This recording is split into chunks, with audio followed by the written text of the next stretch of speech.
All India personal law board पूरे देश में जगह जगह सेमिनार कर रहा है और कह रहा है कि जो ये वक्फ एक्ट है 1995 का जिसको कांग्रेस ने बनाया था, इसमें कोई बदलाव नहीं होना चाहिए। अब ये लोग जिद कर रहे हैं, कांग्रेस भी जिद कर रही है, सपा भी जिद कर रही है, डीएमके भी जिद कर रही है, लालू की पार्टी भी कह रही है कि नहीं वक्फ एक्ट चलना चाहिए, इसमें कोई बदलाव नहीं होना चाहिए। तो मैं आज एक दूसरा सुझाव दे रहा हूं। ठीक है, वक्फ एक्ट चलने दीजिए, ये 1995 वाला ही चलने दीजिए, लेकिन इसी जितनी शक्तियां इसमें है, जितनी धाराएं इसमें हैं, जितने क्लॉजेज इसमें हैं, बिल्कुल इसी को कॉपी पेस्ट करके आप एक हिंदू दान अधिनियम बना दीजिए।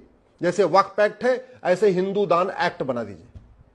जैसे इस वक्फ एक्ट में वक्फ बोर्ड का प्रावधान है, वक्फ ट्रिब्यूनल का प्रावधान है, जितनी शक्तियां वक्फ बोर्ड को है वैसे ही आप एक हिंदू दान बोर्ड बनाइए और वो सारी शक्तियां होनी चाहिए जो वक्फ बोर्ड के पास है। एक वक्फ हिंदू दान ट्रिब्यूनल बनाइए और वो सारी शक्तियां ट्रिब्यूनल को होनी चाहिए जो भारत में वक्फ ट्रिब्यूनल को है। इसका फायदा भी होगा। फायदा यह है कि जो हिंदुओं के मठ मंदिर मुगलों के द्वारा तोड़े गए, कब्जा किए गए, उनका मुकदमा कोर्ट से बंद हो जाएगा और वो सीधे सीधे आ जाएगा हिंदू ट्रिब्यूनल में आ जाएगा। भाई अभी का विवाद कहां जाता है? वक्फ बोर्ड में। कहां सुनवाई होती है? वक्फ ट्रिब्यूनल में। तो उसी तरीके से जितने मठ मंदिर के विवाद हैं वो सारे हिंदू बोर्ड में आ जाएंगे और सुनवाई होगी हिंदू ट्रिब्यूनल में।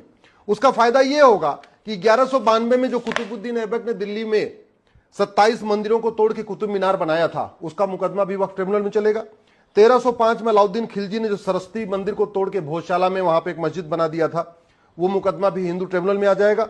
1373 में सिकंदर शाह ने जो शिव मंदिर को तोड़ के अदीना बना दिया बंगाल में, वो मुकदमा कोर्ट में नहीं चलेगा बल्कि हिंदू ट्रिब्यूनल में चलेगा। 1377 में जो तुगलक ने अटाला देवी मंदिर को तोड़ के अटाला मस्जिद बना दिया जौनपुर में, वो मुकदमा भी कोर्ट में नहीं चलेगा बल्कि हिंदू ट्रिब्यूनल में चलेगा। 1410 में अलाउद्दीन खिलजी ने जो रुद्र महालय मंदिर को तोड़ा गुजरात में और उसको जामिया बना दिया, वो भी मुकदमा हिंदू ट्रिब्यूनल में चलेगा।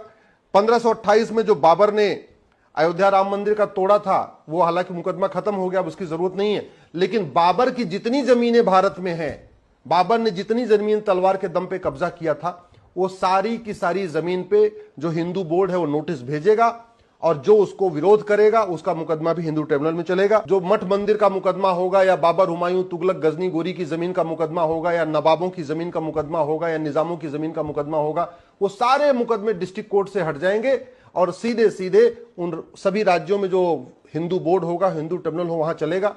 जैसे वक्फ बोर्ड में सर्वेयर के पास अधिकार है कि वो रेगुलर सर्वे करता रहता है और डिक्लेयर करता रहता है कि भैया ये जमीन वक्फ की है, वैसे हिंदू बोर्ड में भी सर्वेयर होगा, हिंदू ट्रिब्यूनल में भी सर्वेयर होगा और हिंदू बोर्ड भी अपनी सारी मुकदमों, सारी जमीनों की सर्वे कराएगा और सर्वे कर करके उसको डिक्लेयर करता रहेगा। एक 30 दिन के अंदर, अभी जैसे वक्फ बोर्ड में है कि अगर 30 दिन में किसी ने नोटिस का जवाब नहीं दिया तो ऑटोमेटिकली वो जमीन वक्फ बोर्ड की हो जाती है।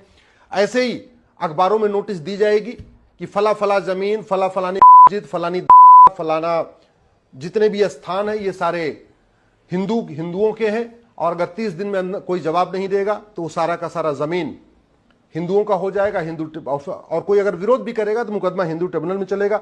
इसका एक फायदा ये भी होगा कि बहुत सारे वहशी दरिंदों ने जगह जगह शहरों का नाम बदला और वहां पे जगह कब्जा कर लिया। तो इस जैसे मुर्शिदा खाद को मुर्शिद ने बनाया था, तो मुर्शिदा खाद में जो मुर्शिद की जमीन होगी वो सारी हिंदू बोर्ड में चलेगी। विंध्याचल में, मिर्जापुर में जो जमीन मिर्जा खां के नाम की होगी वो सारी उसका भी मुकदमा हिंदू ट्रिब्यूनल में। जौनपुर में जौना खां की जो जमीन होगी उसके नाम पे जो चल रही होगी, उसके जो उसके बच्चों के पास होगी, उसका भी मुकदमा आपका हिंदू ट्रिब्यूनल में चलेगा। तो सबसे बड़ा फायदा ये होगा कि कश्मीर से कन्याकुमारी, कच्छ से कामरूप तक, पूरे उत्तर से दक्षिण, पूरब से पश्चिम, जहां जहां मठ मंदिरों का विवाद है, जहां जहां जमीन का विवाद है, जहां पे का विवाद है, जहां का विवाद है, वो कोई भी विवाद वक्फ बोर्ड में नहीं चलेगा, वक्फ ट्रिब्यूनल में नहीं चलेगा, बल्कि वो सारा का सारा विवाद हिंदू बोर्ड में चलेगा, हिंदू ट्रिब्यूनल में चलेगा। हिंदू बोर्ड के पास भी अपनी सर्वे करने की शक्ति होगी, हिंदू बोर्ड के पास भी ये शक्ति होगी कि वो डीएम को आदेश दे कि फलाने फलाने जगह की जो इसको तोड़वाइए, तोड़वा के इसको आप रिस्टोर करिए।